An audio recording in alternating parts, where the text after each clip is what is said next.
প্রিয় দশম শ্রেণীর ছাত্রছাত্রীরা 2025 সালে তো যেসব স্কুলে সংস্থার গণিতের প্রশ্নপত্রে পরীক্ষা হয়েছে তার থেকে আমি একটা প্রশ্নপত্র দেখাচ্ছি তোমাদের। দেখো 40 নম্বরের প্রশ্নপত্র এবং সময় থাকবে 1 ঘন্টা 30 মিনিট। তো এটা দেখো, প্রথমে তোমাদের একের দাগের 7টা এমসিকিউ প্রশ্ন থাকবে, যেখানে তোমাদের থেকে দিয়েছে, অংশীদারি কারবার থেকে দিয়েছে, ভেদ থেকে দিয়েছে এবং সমীকরণে বীজদ্বয় থেকে দিয়েছে, দ্বিঘাত সমীকরণ থেকে এবং উপপাদ্য থেকে প্রশ্ন দিয়েছে। এবার শঙ্কু থেকে দেখো 6 দাগের প্রশ্ন দিয়েছে এবং 7 দাগের গোলক থেকে দিয়েছে।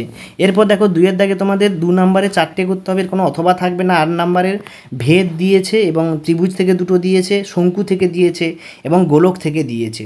তো গোলকের এই প্রশ্নটা প্রায় প্রতি বছরই আসে, এটা খুব ইম্পর্টেন্ট প্রশ্ন, তোমরা ভালো করে প্র্যাকটিস করে যাবে। এরপরে দেখো তোমাদের পাটিগণিত থেকে যে কোনো একটা দিয়েছে, যেটা মারিয়া দিয়েছে এবং প্রদীপবাবু আমিনা বিবি। এবং 4 দাগে হোস্টেলে দেখো আংশিক ধ্রুবক, এখানে তোমার ভেদ থেকে দিয়েছে, ভেদের সঙ্গে অথবা থাকবে তোমাদের সমাধান।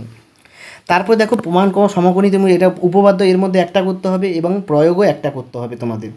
এরপরে দেখো তোমাদের গোলক থেকে দিয়েছে, দেখো এখানে ত্রিভুজ মানে একটা পরিবৃত্ত অঙ্কন করতে বলেছে এবং অন্তবৃত্ত অঙ্কন করতে বলেছে, তার মধ্যে তোমরা পরিবৃত্তটা করবে 7 দাগে, এটা সহজ হয়। এবং 8 দাগে দেখো লাস্ট তোমাদের পরিমিতি থেকে দেখেছে, একটা গোলক থেকে দিয়েছে এবং শঙ্কু থেকে একটা অথবা দিয়েছে, এর মধ্যে 4 নম্বরে একটা তোমাদের করতে হবে। এই হচ্ছে তোমাদের প্রশ্নপত্র। তো এইটা প্র্যাকটিস করে তোমরা পরীক্ষায় যাও, এখান থেকে অনেক প্রশ্ন কমন পেয়ে যাবে, অনেক স্কুলে হুবহু এর থেকেই প্রশ্ন পেয়ে যাবে। সকলকে ধন্যবাদ, দেখা হচ্ছে পরের ভিডিওতে, পরের প্রশ্নপত্র নিয়ে আলোচনা করব।